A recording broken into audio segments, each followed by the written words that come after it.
Hello everyone and welcome back to another part of my F1 23 driver career mode here in season 1. In this driver career mode, remember, trying to become champions with the worst car on the grid.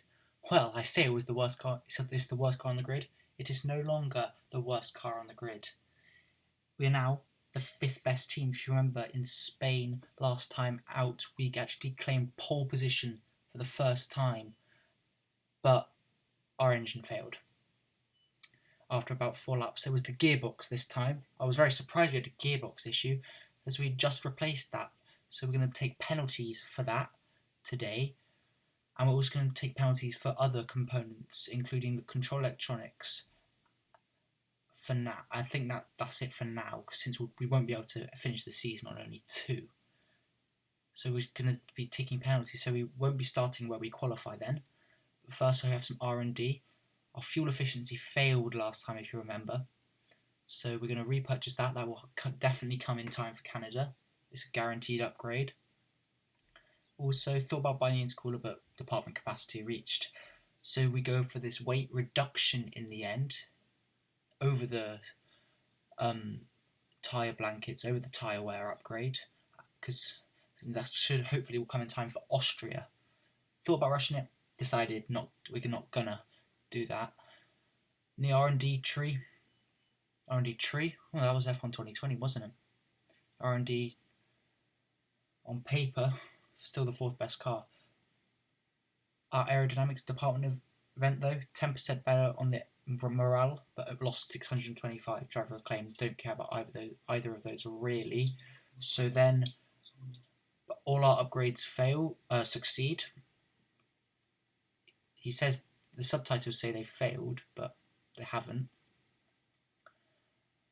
So that's all we can buy really for now, other than a gearbox or internal combustion engine upgrade. Thought about buying it, decided be better. We'll do that after we finish. I thought this would fail because on the subtitles it said that it failed, but we ended up actually succeeding. So that's all we can really buy, I think, for now, since the DRS upgrade costs another 1,450 points, or we only have 1,000. Now, I went to Paris in real life and almost forgot to show you the standings.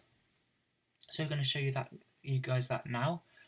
So 11th in the standings at the moment with 15 points, which is pretty decent. But considering we're trying to be champions, it's not good at all. 3 DNFs in 6 races so far. Our best result in Imola, 5th place, if you remember. Perez 4 back-to-back wins versus Sainz's 4 third places means that Perez has a commanding lead in the championship by 30 points.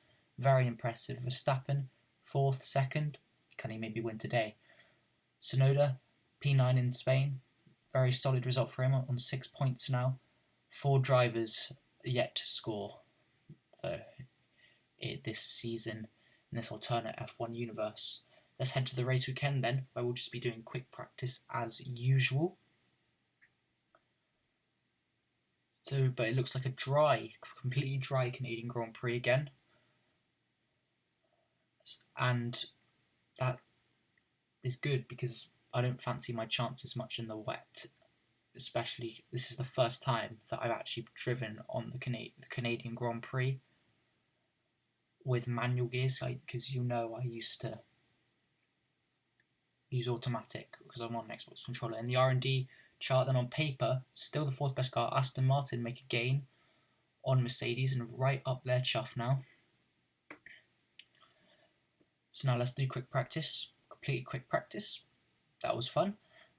2,800 R&D points to spend. Let's see where we can spend them. So first we're going to buy this major DRS upgrade, but unless we rush it, it won't come on in time for Austria. It will come in time for Belgium otherwise. But first we buy this minor engine power upgrade, and then we are going to buy this major DRS upgrade. So, and we're going to rush it as well. Hopefully it comes in. Seems like we do actually care about the aerodynamics morale in the end after all. So we are going to rush that. That'll be a huge gain. We also buy this gearbox upgrade for Austria as well, the internal combustion engine. So many upgrades on the go at the moment. Let's head down into qualifying for the Canadian Grand Prix.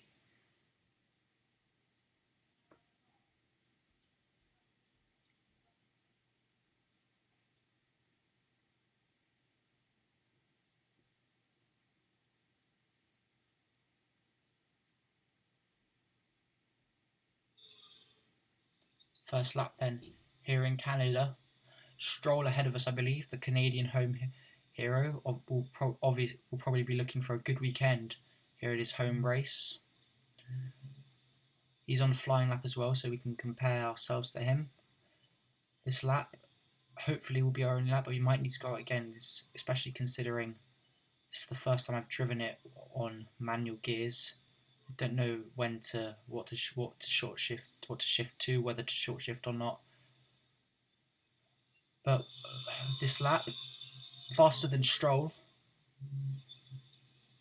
I thought I was going to go for 2 consecutive runs. I had the fuel to, but Stroll in the way and a snap of oversteer, unfortunately for us.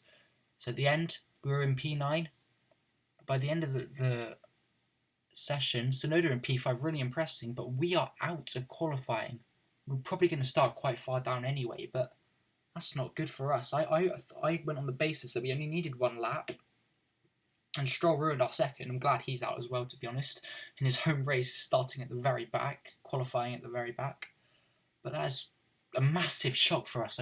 I'm really stunned about that. But now we're just going to take penalties for everything, since seeing as we might as well, we'd be starting at the back anyway. So back of the grid, 20th. Going to need a comeback drive here then. That's all we can buy for now in terms of the engine. So let's head to the race.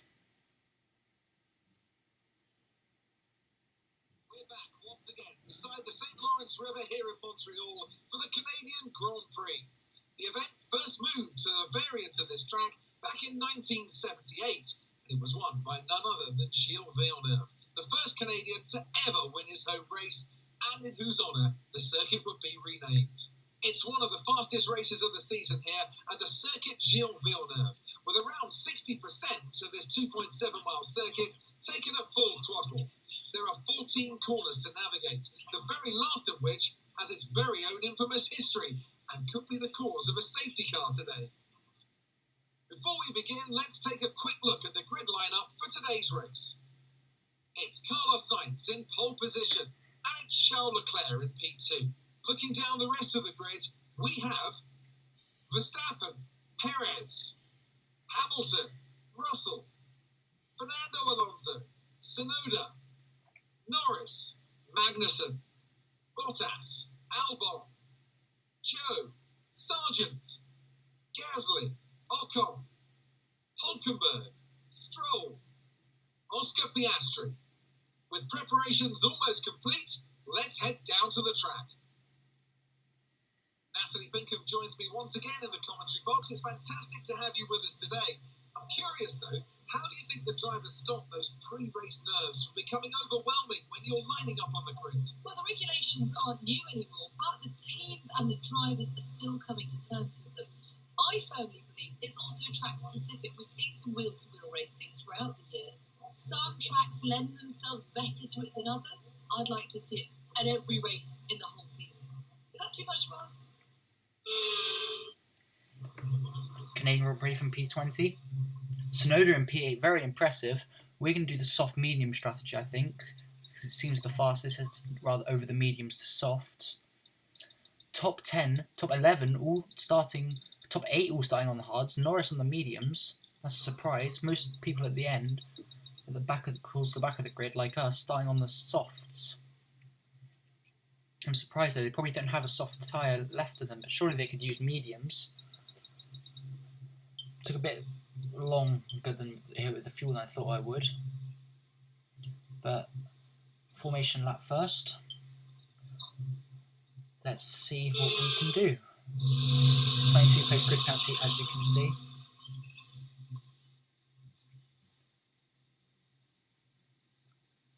Got a bit eager there, but should be fine.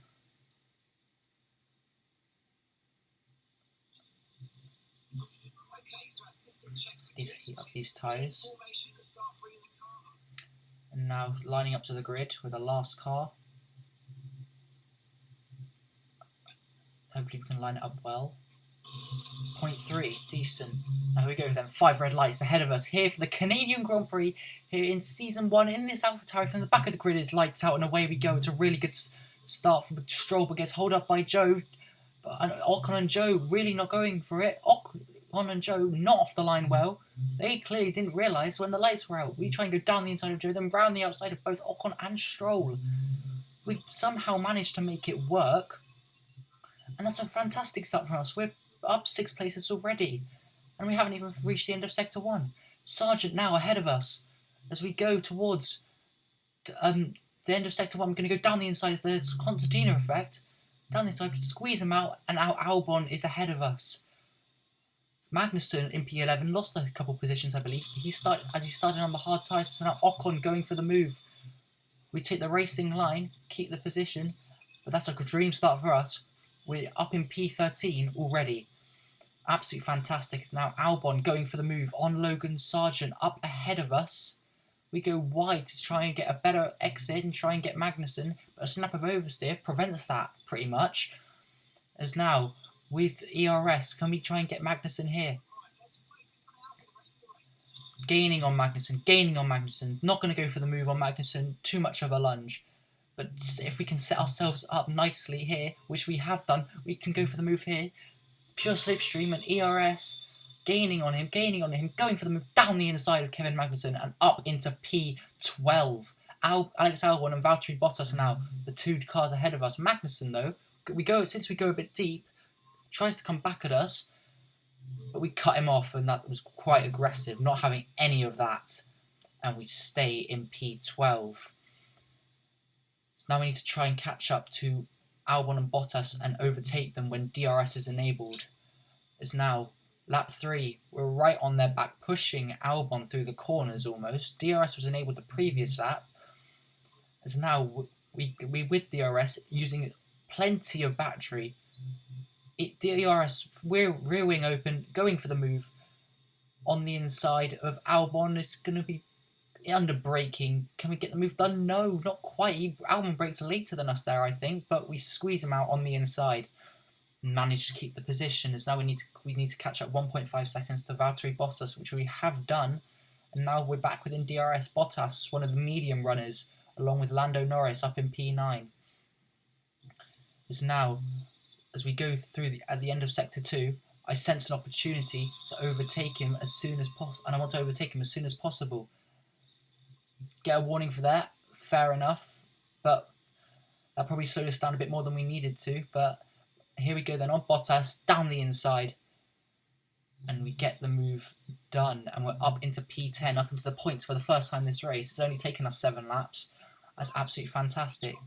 Even Mark praises us. That means it must have been a good move, and he must be quite impressed with us, because Mark is Mark, and no one likes Mark. Jeff, bring back Jeff. Cody's. So now we need to try and catch up to Alonso and Lando Norris, but these soft tyres, despite only being 7 laps old, or now 9 laps, really wearing out. As now Bottas is going to go for the move on the inside. We've lost about 3 more seconds to Alonso and Norris. As we turn in, Bottas spins us around. That's not what we want. We go on the grass immediately to try and get back. Albon overtakes us. The red flag is brought out. Red flag was that because Bottas was... I think Bottas there was stuck on the track facing the wrong way. We're going to go on the mediums though. Straight away. Here we go then, 5 red lights for the second time here in Canada. It's lights out and away we go for the second time. It's a great start for us. Alonso doesn't get away off the line at all, nor does Lando Norris. Perez holds up Tsunoda. We're going to go for the move down the inside of Hamilton too. What a move.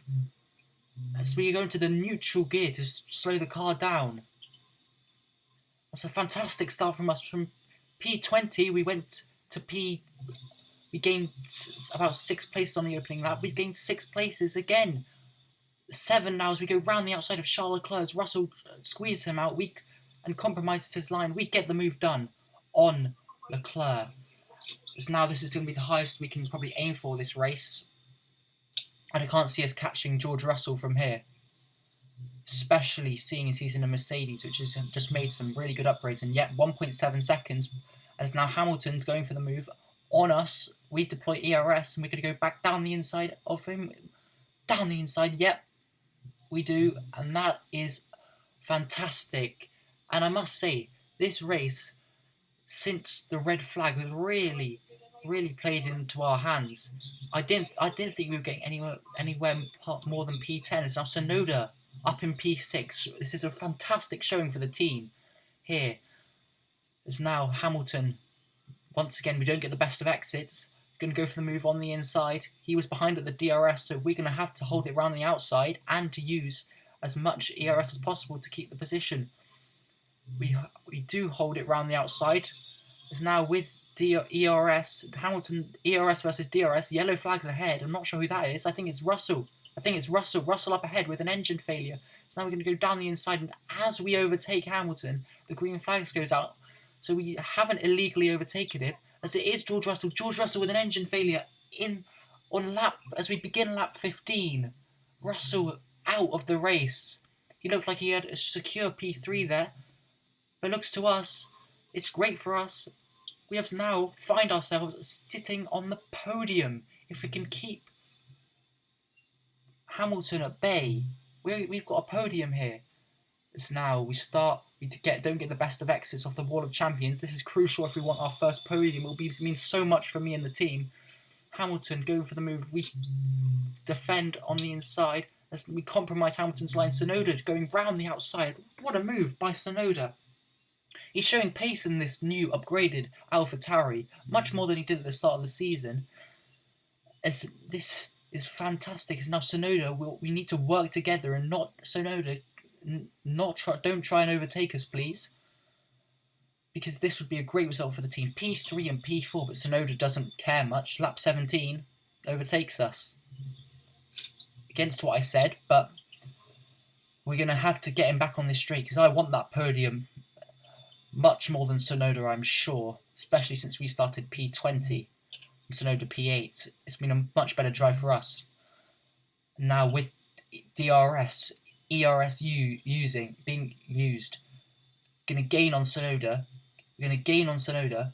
Are we going to go for the move? Are we going to make the dive bomb down the inside? Yes, we are down the inside of Tsunoda. What a late move. So if we haven't got floor damage from that, that's very surprising as we just shot from nowhere, very aggressive into the corner. But now Tsunoda, the next lap 19, going for the move. We have to defend here. We do defend just in time. Tsunoda really does not care about the team here. As now Hamilton goes for the move on Tsunoda. Tsunoda squeezes him to the inside. Hamilton, though, wants us as well. He sticks his nose very unwisely there in the corner. We don't get the best of exits, but we should be good. And we go on the grass. Tyres are really beginning to wear. But Tsunoda's lost that position due to us fighting. And I can't see him getting it back again unless we compromise Hamilton's line. But Hamilton's giving us the perfect opportunity here. Going for the move on the outside. Keep the position. Is now lap 22. Tsunoda's re-overtaken Hamilton. We get a huge snap of oversteer. That was absolutely awful. Get on the curb horribly. As now Tsunoda's going to have a good opportunity. Luckily for us, though, we've saved up a lot of ERS. So we can keep this position. We can fight. Perez going for the move on Hamilton. Tsunoda going for a move on us. We do a copycat lunge back on Tsunoda and keep the position as now Perez is overtaken Hamilton. The championship leader clearly wants more than P5. He wants to do damage limitation here. As now Tsunoda has not got DRS on us that lap. Perez does. Perez overtaking Tsunoda for P5. What an easy move that must have been. Christian Horner probably on the radio to Tsunoda telling him to let him through. Tsunoda let him through. And my logic here is that if Perez does not get DRS here off the back straight, then he won't be able to overtake us on the last lap. And he does not get DRS, and that is crucial for our race. Possibly what has secured us this podium if we can just keep it tidy on the last lap. And that is really good, fantastic for us. And he does not have DRS. Tsunoda does though. Maybe he could go for the move? No, I don't think he can. He's too far back, 7/10. So now we start the last lap of this race. Crucial lap. We're 1 lap away from a podium. 1 lap away from 15 more points. And we get an awful exit out of here. Tsunoda, though, going for the move on Perez. I'm not sure where that's come from, but Hamilton on the inside going for the move. Sainz wins it and back to winning ways with the Scuderia. Our tyres screaming out now as we go very deep. Force Hamilton wide. Tsunoda is going through. Tsunoda through goes Yuki Tsunoda. Perez lost 2 positions there. Tsunoda thinks about going for the move on us. We don't let that happen. We've come home for a P3 and a P4 against all the odds. P3 and P4 and a podium for us. And a great performance from the entire team to secure victory here in Canada. So, Natalie, what do you think helped them deliver this result? Quite simply, a driver is nothing without the team behind him. So, a deserved winner, but we do have to give a shout out to the team in the pit lane and back at the factory. Very much a collaborative process.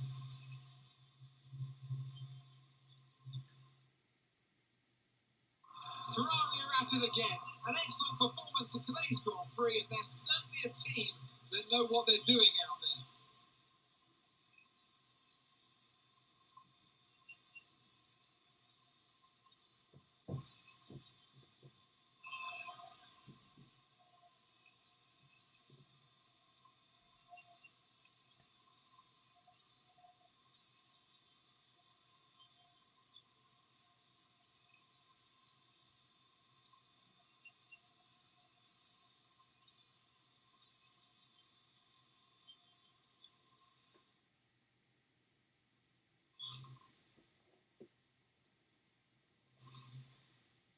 So let's see what effect this result has had on the drivers' standings. Well, not the results our points leader would have wanted, but it certainly makes things interesting going forward. So then, Natalie Bingham, who would you rank as your driver of the day? Carlos Sainz certainly wasn't someone to scoff about. His ability to follow race strategies throughout with pinpoint precision has to be commended. It's time to check out the constructors' standings. And pulling further ahead in the standings, it's Red Bull. Meanwhile, Alpha Tauri's strong weekend allows them to continue their march up the table. It's been an absolutely wild weekend of Formula One action. I can't wait to see what's next. Nor can I, to be honest, Crofty. Nor can I. A really good result for the team. P3 and P4. That's another 27 points for us in the constructors. Russell's DNF really helping us out, though. It must be said. That crazy last lap action might not have happened if it weren't for him. Leclerc, down in P18, had to make a 2-stop after the red flag, I think. He had to make another pit stop. But Sainz wins and closes the gap to 9 points to Sergio Perez. It was 30 points at the start. Crazy. We've now overtaken Joe. We're now on 30 points. Tsunoda also 12 more points for him. Now in P12, I'm not sure where he was before, but that's really good for us. Verstappen now only 38 points behind. If he can keep this consistent form up that he has in the past couple races, might be able to challenge and make things more interesting. We're now gained 3 places in the Constructors' Championship, now 4th. 1 point ahead of McLaren, and way ahead of Aston Martin now. And that's just a really good result for all of us in the team. Back at the factory, 3 upgrades have succeeded. All 3 of the upgrades have succeeded. I think that was a minor weight reduction, a major ERS, and I'm not sure what the other one was. But that is really good. And that means, crucially, that in the R&D, I checked this out, that means that we are now the third best team, I believe. But if you have enjoyed this video, do make sure and like and subscribe. It helps out a lot. And I'll see you guys next time for the Austrian Grand Prix. Goodbye.